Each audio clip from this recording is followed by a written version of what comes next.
الحمدللہ عز و جل آج ہماری عربی بول چال کی 7ویں کلاس ہے کہ جس کے اندر ہم عربی بول چال کے متعلق مزید سیکھیں گے۔ الحمدللہ ہم 6 دن پہلے عربی بول چال کے متعلق سیکھ چکے ہیں کہ ہم عربی بول چال کے اندر کیا کیا سیکھیں گے، اور ہم نے اس کی جو پوسٹ وائرل کی تھی اس کے اندر بھی ہم نے بیان کیا تھا۔ تو الحمدللہ ہم نے اپنا تعارف بیان کرنے کا طریقہ اور دوسروں کو تعارف بیان کرنے کا طریقہ، اس کے ساتھ ساتھ عمر بیان کرنے کا طریقہ، ٹائم بیان کرنے کا طریقہ اور اس طرح کی بہت سی اور بھی چیزیں ہم نے سیکھی ہیں، جس میں یومیہ جدول بھی تھا، اور ہم نے آپ کو بتایا تھا کہ ہم اس کورس کے اندر انشاءاللہ عز و جل اردو سے عربی بنانے کا طریقہ بھی سیکھیں گے۔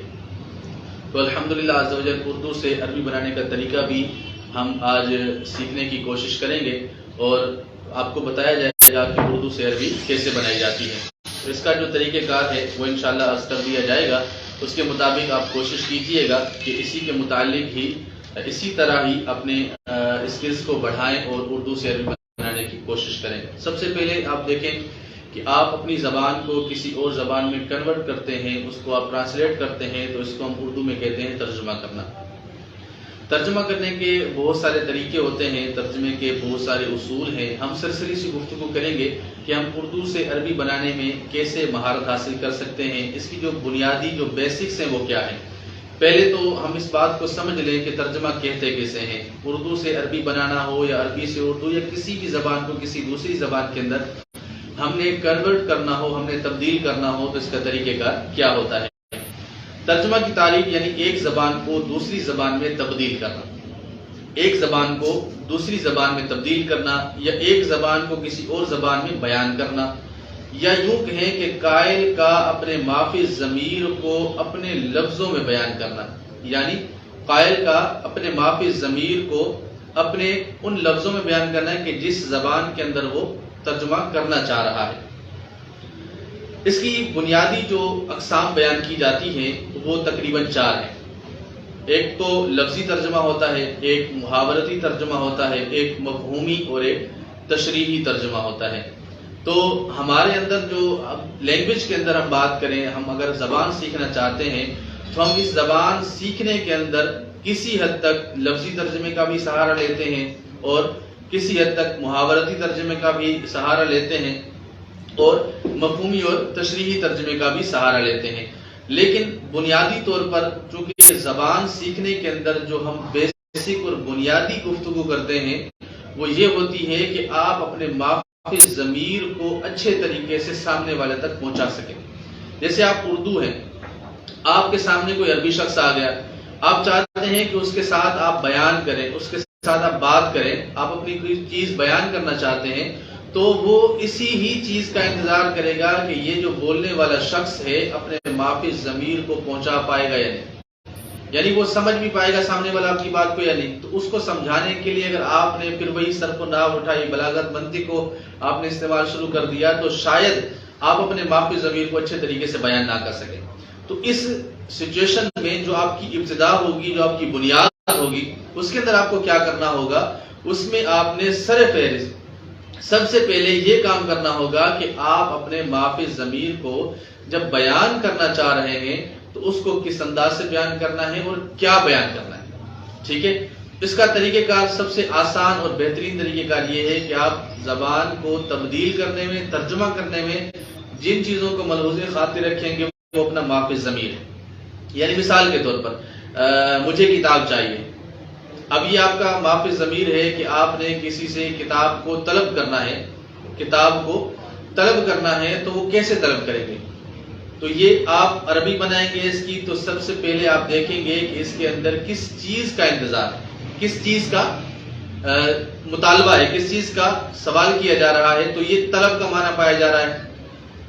یا ارید الکتاب، میں کتاب چاہتا ہوں، مجھے کتاب چاہیے، جسے آپ سامنے والے کو کہتے ہیں مجھے کتاب چاہیے، ارید الکتاب، یا مجھے کتاب دو، اعطنی الکتاب۔ تو یہ آپ اپنے مافی ضمیر کو جو آپ کے ذہن میں، جو آپ کے دل میں بات چل رہی تھی، اس کو آپ اپنے سامنے والے بندے کے سامنے بیان کرنا چاہ رہے ہیں، تو اس کو مختصر سا کوشش کریں گے کہ محاورتی طریقے سے ہم اس کو بیان کریں گے۔ لفظی ترجمہ کرنا ہوگا تو جہاں پر جیسے اب یہ 2 لفظ تھے، مجھے چاہیے، کیا چاہیے؟ کتاب چاہیے۔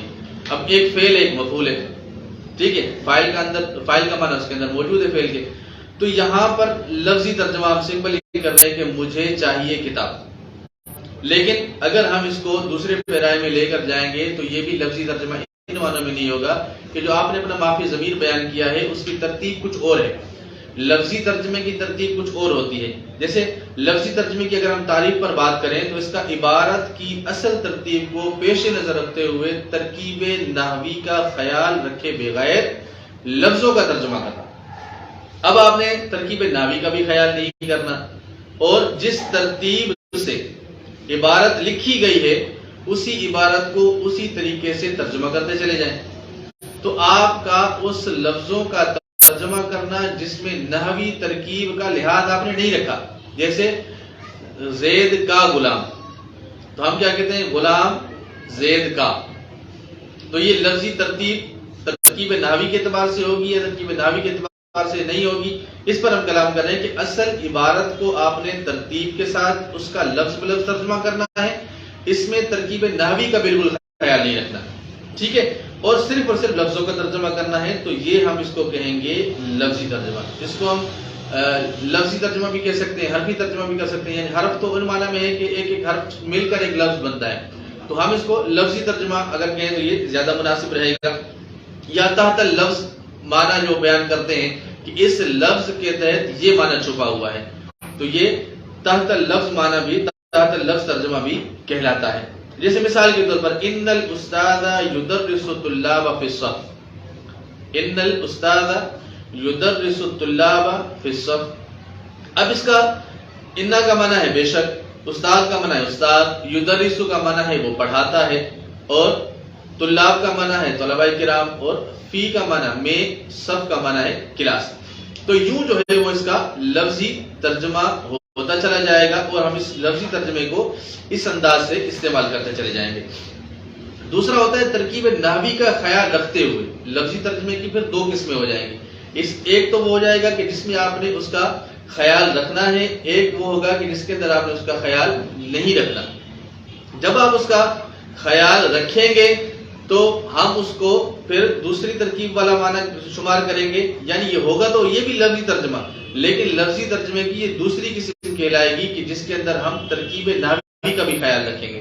جیسے اس کی مثال اسی کو ہی لے لیتے ہیں، ان الاستاذ یدرس الطلاب فی الصف، بے شک استاد پڑھاتا ہے طلباء کو کلاس میں، بے شک استاد پڑھاتا ہے طلباء کو کلاس میں۔ اب پہلے جیسے کلاس میں، یہ آگے پیچھے تھا میں کلاس، چونکہ وہ لفظی ترجمہ تھا، ترکیب نحوی کا ہم نے خیال نہیں رکھا تھا، تو جار مجرور کے اندر پہلے مجرور کا ہم ترجمہ کرتے ہیں، پھر جار کا، یعنی کلاس میں، اب فی جار ہے، اس کو ہم نے آخر میں لے کر آئے، اسی طریقے سے مضاف مضاف کا ترجمہ ہوتا ہے، تو لفظی ترجمہ کرنے کے لیے دوسری قسم کو اختیار کیا جانا چاہیے، یہ زیادہ بیسٹ ہے۔ یعنی اگر آپ کہیں لفظی ترجمہ کرنا چاہ رہے ہیں، یعنی استاد صاحب آپ کو کہتے ہیں کہ بیٹا اس کا لفظی ترجمہ کریں، تو لفظی ترجمہ کرنے میں پھر دو صورتیں ہوں گی نا، ایک تو ہوگا کہ ترکیب نحوی کا خیال رکھنا ہے، اور ایک ترکیب نحوی کا خیال نہیں رکھنا۔ جب آپ ترکیب نحوی کا خیال رکھے بغیر ترجمہ کریں گے تو وہ استاد کے نزدیک ان معنوں میں درست نہیں ہوگا کہ استاد کی مراد وہ نہیں ہوتی۔ اکثر طور پر استاد کی مراد یہ ہوتی ہے کہ بیٹا لفظی ترجمہ کریں لیکن ترکیب نحوی کا خیال رکھتے ہوئے ترجمہ کرنا ہے۔ تو ان الاستاذ یدرس الطلاب فی الصف کا ہم ترجمہ کیسے کریں گے کہ یہاں پر ہم نے ترکیب نحوی کا خیال رکھتے ہوئے ہم نے یہ بولنا ہے کہ بے شک استاد طلباء کو کلاس میں پڑھاتا ہے، یا بے شک استاد پڑھاتا ہے طلباء کو کلاس میں، ٹھیک ہے، تو یہ ہو جائے گا ہمارا لفظی ترجمہ ترکیب نحوی کا خیال رکھتے ہوئے۔ ایک ہوتا ہے با محاورت ترجمہ، جس کو ہم ادبی ترجمہ بھی کہتے ہیں، جس کو ہم فصیح و بلیغ ترجمہ بھی کہتے ہیں، یعنی جیسے محاورتاً بیان کرنا کہ چونکہ ہم اپنے مافی ضمیر کو بیان کر رہے ہوتے ہیں تو ہم نے لفظوں کی طرف زیادہ دھیان نہیں دینا ہوتا، کہ ہم اس کے اصل چیز جو ہوتی ہے وہ کلام کو پیش نظر رکھنا ہوتا ہے۔ تو یہاں پر ہم کیا کرتے ہیں کہ کلام کی ترکیب نحوی کو پیش نظر رکھتے ہوئے ہم اس تعبیر کا، اس عبارت کا اچھے طریقے سے محاورتی ترجمہ کرتے ہیں۔ جیسے اس سے مراد یہ جس زبان میں آپ ترجمہ کرنا چاہ رہے ہیں، جس زبان میں، جیسے اردو سے آپ عربی میں ترجمہ کرنا چاہ رہے ہیں تو اب عربی کے فصاحت و بلاغت کو بھی پیش نظر رکھنا ہوگا، کیونکہ جب با محاورتی ترجمہ کریں گے اور ترکیب نحوی کا بھی خیال رکھیں گے تو ظاہر سی بات ہے اب الفاظ کا انتخاب بھی تو ویسا ہی کریں گے جو اگلے بندے کو اچھے طریقے سے سمجھ میں بھی آئے اور اگلے بندے کی زبان کے قواعد و ضوابط کے متعلق ہو. تو ترجمہ کرنا، مثلا آپ عربی سے اردو ترجمہ کرنا چاہتے ہیں تو ان جملوں میں ترجمہ کریں جو اردو میں معروف و مشہور ہو. اب ہمارے یہاں کیا ہوتا ہے کہ بعض اوقات ہم عربی سے اردو جملے کی ترجمے کی ترکیب کیسے کرتے ہیں، جیسے مثال کے طور پر خذ القلم. اب اگر میں کسی طالب علم سے پوچھوں گا نا خذ القلم کا معنی کیا ہے تو وہ بولے گا قلم پکڑو. خذ کا معنی کو ہے پکڑو، خذ کا معنی کیا ہے پکڑو. اور اسی طریقے سے اگر میں آپ کو اردو میں کہوں کہ قلم لے لیں، قلم لے لیں، تو بعض اوقات وہ طلبہ کرام پریشان ہو جاتے ہیں کہ لے لو یا لے لے کا عربی میں کیا بنے گا، کیونکہ ہم لفظوں میں پھنسے ہوئے ہوتے ہیں. اب لے لو پکڑو معنی تو ایک ہی ہے، لیکن ہم نے اس بات کا خیال رکھنا ہے کہ ہمارے ہاں اردو کے اندر زیادہ رائج کیا ہے، پکڑ لو یا لے لو. تو نارملی دونوں ہی استعمال ہوتے ہیں، لیکن چونکہ مبتدی طالب علم جب لفظوں کی بحث میں پھنس جاتا ہے تو وہ ان چیزوں کی طرف توجہ نہیں کرتا. قلم لے لو تو وہ پریشان ہو جاتا ہے. اب بولوں گا قلم پکڑو تو فوراً سے بولے گا خذ القلم. تو یوں جو ہے وہ آپ سمجھیں کہ جو آپ عربی سے اردو ترجمہ کرنا چاہتے ہیں تو کوشش کریں کہ اردو کے اندر ان لفظوں کا استعمال کریں، ان لفظوں کو استعمال کریں کہ جو لفظ آپ کے معاشرے کے اندر آپ کے گرد و نواح میں بولے بھی جاتے ہیں. جیسے مثال کے طور پر یسألوننی الطلاب عن سبب الذی یمنعهم من التحدث اللغة العربیہ. مجھے طلبہ مجھ سے ان اسباب کے بارے میں سوال کرتے ہیں جو ان کو عربی بولنے میں رکاوٹ بنتے ہیں. یسألوننی الطلاب عن سبب الذی یمنعهم من تحدث اللغة العربیہ. ٹھیک ہے، اب یہاں پر طلبہ مجھ سے ان اسباب کے بارے میں سوال کرتے ہیں. اب ہم نے دیکھی اس چیز کا بھی اعتبار کیا کہ جو ہم نارملی اردو میں بولتے ہیں، جیسے آپ ان اسباب کا ذکر کریں کہ جن کی وجہ سے ہم درس نظامی میں کامیاب نہیں ہو پاتے، امتحان میں کامیاب نہیں ہو سکتے، اس سب ان اسباب کا ذکر کریں کہ جن کی وجہ سے ہم بیمار ہو جاتے ہیں، جن کی وجہ سے ہم تھک جاتے ہیں. تو یہ ہمارا ایک محاورتی جملہ ہوتا ہے کہ جو ہم اپنی روزمرہ کی روٹین کے اندر جملے بول رہے ہوتے ہیں اردو کے اندر. تو اسی طریقے سے جب ہم عبارت کا ترجمہ کریں گے عربی سے اردو کی طرف ہو یا اردو سے عربی کی طرف ہو، دونوں طریقوں میں ہم جس زبان کی طرف منتقل ہو رہے ہیں اس زبان کا ہم نے خصوصی خیال رکھنا ہے. اگر ہم اس چیز کا خیال نہیں رکھیں گے تو ہم اس میں کامیاب نہیں ہو سکیں گے. پھر ہم کر تو لیں گے، ایسا نہیں ہے کہ کوئی بندہ کچھ کر نہیں سکتا، لیکن درست کر رہا ہے، اچھا کر رہا ہے، بہتر کر رہا ہے، مناسب کر رہا ہے یا ممتاز طریقے سے کر رہا ہے، یہ کیٹیگری ضرور پائی جائیں گی.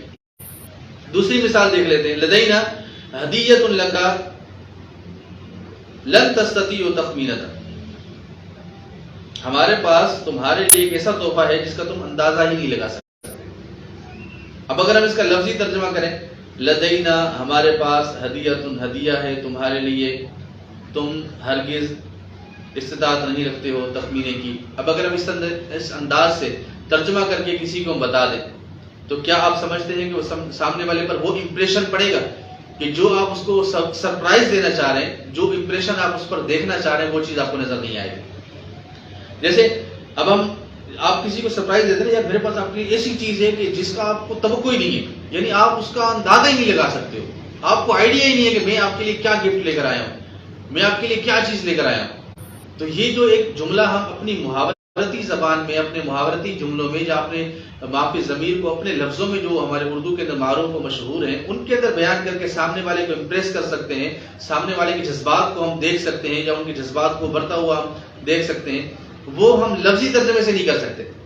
تو جب آپ سامنے والے سے کلام کریں گے تو اس کے اندر یہ چیز بڑی پیش نظر ہوگی کہ جب آپ اس کے سامنے اس انداز سے ترجمہ کریں گے کہ جو اس کو سمجھ میں ہی نہ آئے تو آپ کا معافی ضمیر صحیح طریقے سے نہیں پہنچے گا اور اگلا بندہ بھی ملول ہو جائے گا آپ سے، یا بولے گا یار یہ کیا بندہ ہے، اس کو تو بولنے ہی نہیں آتا اور بلا وجہ ہمارا وقت ضائع کر رہا ہے. تو سمجھ گئے. تو محاورتی ترجمے کے اندر آپ نے اس کو پیش نظر رکھنا ہے کہ جو چیزیں آپ کے سامنے ذکر کی گئی. ایک ہوتا ہے مفہومی ترجمہ، کلام کو دوسری زبان میں اس انداز میں بیان کرنا کہ قائل کے مقصود کو بیان کیا جائے، بس ٹو دی پوائنٹ. بعض اوقات ٹو دی پوائنٹ بات ہوتی ہے.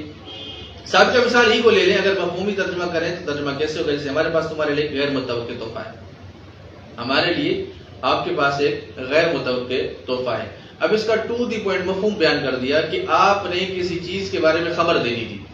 یعنی پہلے تو جو محاورتی ترجمہ تھا اس میں ایک اٹریکشن تھی، اس کے اندر آپ اگلے بندے کی جذبات کو ابھار رہے تھے، آپ اس کے امپریشن کو دیکھنا چاہ رہے تھے، آپ کا مقصود وہاں پر سرپرائز دینا تھا، تو وہاں پر اس پر وہ ساری چیزیں پیش نظر ہوں گی.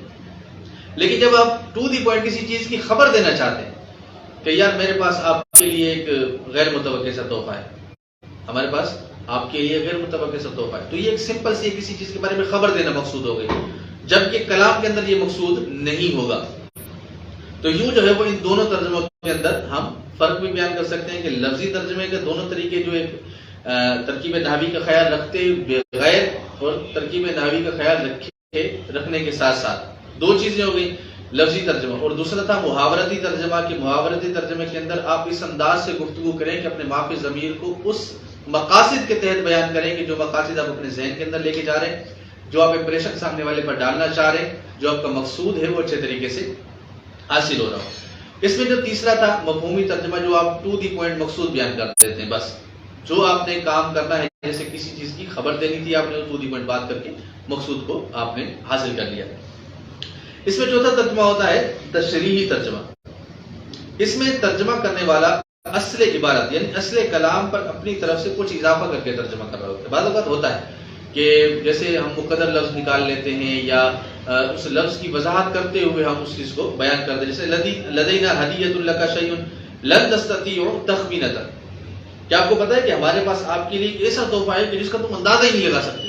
اب یہاں جیسے کیا آپ کو پتا ہے، یہاں پر جیسے اس کو یا تو متوجہ کرنا مقصود ہوتا ہے، یا تو اس کلام کے اندر تھوڑا سا اور جان ڈالنا مقصود ہوتی ہے، یا اس کے اور بھی بہت سارے وجوہات ہو سکتی ہیں. تو یوں سمجھ لیں کہ آپ اس کو اپنے سامنے پیش نظر رکھتے ہوئے ہم یوں بیان کرتے ہیں کہ اصل عبارت کے اندر تھوڑا سا اضافہ کرتے ہوئے اس بات کو اور تھوڑا سا پاورفل وزندار بنانے کے لیے یا اور بھی کئی ایک مقاصد کے پیش نظر ہم کیا کرتے ہیں کہ اس عبارت کے اندر اضافہ کر دیتے ہیں. جیسے کہ آپ کو پتا ہے کہ آپ کے لیے ہمارے پاس ایک ایسا نایاب بہترین تحفہ ہے جس کا آپ اندازہ ہی نہیں لگا سکتے. یعنی واقعی اس بندے کے اب جذبات کو ابھارنا، اٹریکشن جو ہے وہ زیادہ بڑھ جائیں گی. تو یوں جو ہے وہ اردو سے عربی یا عربی سے اردو ترجمے کا طریقہ ہوتا ہے. میں نے مثالیں ساری کی ساری عربی سے اردو کی دی ہیں، اسی طریقے سے آپ اردو سے عربی والی بھی بنا سکتے ہیں. اب اردو کی چند ایک مثالیں اگر آپ دینا چاہیں تو ہم اس کو بھی لے سکتے ہیں. آپ کمنٹ باکس کے اندر اس کو ذکر کریں، انشاءاللہ میں کمنٹ بھی دیکھ لیتا ہوں اور اس کے مطابق پھر ہم آگے چل لیتے ہیں. صلو علی الحبیب صلی اللہ تعالی علی محمد صلی اللہ تعالی علیہ وسلم.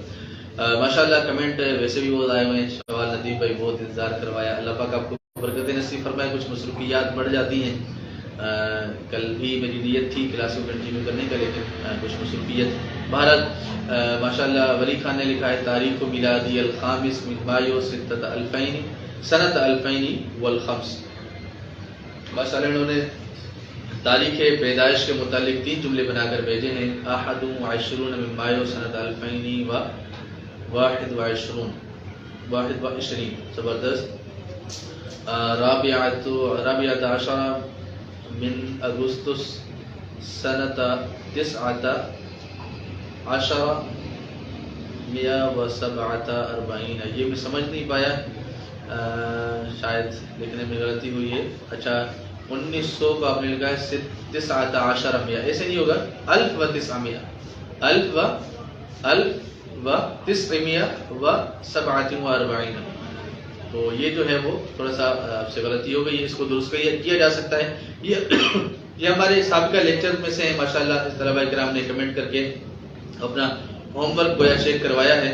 تو آج کے جو لیکچر میں ہم نے سیکھا ہے اس کی پریکٹس زیادہ سے زیادہ کریں. اب آپ لوگوں کا کام یہ ہوگا، شاید میں نے پہلے بھی لیکچرز کے اندر یہ ذکر کیا تھا کہ آپ کوشش کریں کہ آپ اپنے روزمرہ کی روٹین کے جو جملے آپ بولتے ہیں، کسی سے سنتے ہیں، یا آپ کے ساتھ کوئی کلام کرتا ہے، یا آپ کچھ ویژن رکھتے ہیں، کوئی تھنکنگ کرتے ہیں، تو کہتے ہیں کہ مثال کے طور پر یار میں نکل جانا ہے، میں نے بازار سے جا کے امرود خریدنے ہیں، فروٹ خریدنا ہے، رمضان شریف آ رہا ہے تو رمضان شریف کی تیاری کرنی ہے. اس طریقے سے آپ اپنی ایک بناتے ہیں، سوچ بناتے ہیں کہ یار یہ جا کے میں نکل کرنا ہے. تو یہ جو جملے آپ نے فیوچر میں کرنے ہیں یا جو روز کرتے ہیں یا جو ماضی میں کر چکے ہیں، اس طرح کے جو جملے ہیں آپ لکھیں، اپنے پاس اردو میں لکھیں اور اس کو پھر ان پیرایوں کے اندر جو آج ہم نے ترجمہ کرنے کے متعلق سیکھا تھا اس پر آپ پریکٹس کریں. جب آپ اس سیکھے ہوئے کو اپنے اوپر اپلائی کریں گے تو اچھے طریقے سے انشاءاللہ عز و جل آپ ترجمہ کرنے کے اندر بہتری لا سکتے ہیں. اپنے ماف ضمیر کو سامنے والے بندے کے سامنے اچھے طریقے سے بہتر کر سکتے ہیں. اگر آپ درس اندامی کر رہے ہیں یا ابھی مبتدی طالب علم ہیں یا متوسط ہیں یا ماشاءاللہ موقوف علیہ تک پہنچ گئے تو یہ چیزیں انشاءاللہ آپ کو بہت زیادہ فائدہ دیں گی. تو میں امید کرتا ہوں کہ انشاءاللہ آپ اس سے استفادہ بھی کریں گے اور دوسروں تک بھی اس کو پہنچائیں گے. کیونکہ آج کا لیکچر ان معنوں میں تھوڑا سا اہم ہے کہ ہم اصل جو چیز ہے نا جیسے لینگویج آپ سیکھنا چاہ رہے ہیں تو لینگویج سیکھنے کے اندر یہی چیز اصل ہے کہ آپ کو اپنے مافی ضمیر کو بیان کرنا آ جائے. اب آپ کا مافی ضمیر کیا ہے یہ آپ کو پتا ہے. آپ اپنے مافی ضمیر کو کیسے بیان کرنا چاہیں گے, کیسے بیان کر سکیں گے, تو یہ آپ ہی بیان کریں گے کیونکہ اس سے استفادہ کریں گے. کیسے یہ آپ اس سے استفادہ کریں گے تو آپ اپنے مافی ضمیر کو اچھے طریقے سے بیان کریں گے. اچھا, ایک چیز جو ہے سب سے جو اہم چیز ہے جو میں آپ کو بیان کرنا چاہوں کہ جو چیزیں ہم نے سیکھی ہیں, جتنی اقسام ہم نے سیکھ لی ہیں, اس کے اندر سب سے بہتر اور اچھا طریقہ کیا ہے کہ جس کو استعمال کیا جائے. تو میں یہ سمجھتا ہوں کہ آپ تشریحی ترجمے کو اور محاورتی ترجمے کو زیادہ پریفر کریں اور بترتیب, یعنی کہیں کہیں آپ ٹو دی پوائنٹ بات کرنا چاہ رہے ہیں تو وہاں پر آپ مفہومی ترجمے کو بھی لے سکتے ہیں. تو یوں سمجھ لیں کہ لفظی ترجمے کو نکال کر آپ بقیہ 3 ترجمے کو اپنے لینگویج کے اندر استعمال کر سکتے ہیں. یعنی اردو سے عربی بنانے کے لیے آپ اس کو استعمال کر سکتے ہیں. جیسے قرآن پاک کے اندر بعض اوقات حروف تنبیہ کا استعمال ہوتا ہے یا کیسے کچھ ایسے اضافی کلمات کا استعمال ہوتا ہے کہ جو بندے کو اٹریکشن کروانے کے لیے, یعنی ان کا جو مقصود حاصل ہوتا ہے قرآن پاک کے اندر یا عرب لوگوں کے اندر, جیسے بہت زیادہ صفات کا ذکر کر کے بیان کرتے ہیں. یعنی ایک ہی چیز کو ہل تری جوال الجمیل, آپ نے وہ خوبصورت موبائل دیکھا, ہل تری ماذا يعمل هذا الرجل الفقیر, اب رجل بھی بیان کر دیا, فقیر بھی بیان کر دیا. تو یوں جو ہے وہ بعض اوقات ایک لفظ کے ساتھ 2-3 صفات کا ذکر کرتے چلے جاتے ہیں. تو یوں جو وہ پریکٹس سے آئے گا. تو جتنا زیادہ آپ اچھے طریقے سے پریکٹس کرتے چلے جائیں گے انشاءاللہ اتنا ہی زیادہ آپ لوگوں کو اچھا سیکھنے کو ملے گا. تو اللہ کریم سے دعا کرتا ہوں کہ جو میں نے آج آپ کے سامنے ذکر کیا ہے وہ آپ لوگوں کو سمجھ میں بھی آیا ہوگا اور آپ اس سے استفادہ کریں گے تو انشاءاللہ آپ کو سیکھنے کو ملے گا, پریکٹس کرنے کا موقع ملے گا, عربی بول چال سیکھنے کا موقع ملے گا اور اللہ نے چاہا تو آپ میں امید کروں کہ دوسروں تک بھی پہنچائیں گے. اس ویڈیو کو زیادہ سے زیادہ شیئر بھی کریں اور محنت بھی کریں کیونکہ کافی چھٹیاں ہو گئی تو انشاءاللہ ابھی اس کے بعد ہم دوبارہ کنٹینیو رکھیں گے اس کو. جو چیزیں رہ گئی ہیں درس و بیان ہیں, 12 دینی کام ہیں, اس کے متعلق بھی ہم انشاءاللہ سیکھیں گے. کچھ مکالمے, کچھ عبارات ہیں اس کے متعلق بھی ہم سیکھیں گے. تو انشاءاللہ عز و جل آپ ہمارے ساتھ رہیں. اللہ کریم سے دعا ہے کہ اللہ کریم ہمارے لیے عربی تکلم کو سیکھنا آسان فرمائے اور دوسروں تک اس پیغام کو پہنچانے کی توفیق عطا فرمائے. آمین بجاہ نبی امین صلی اللہ تعالی علیہ وآلہ وسلم.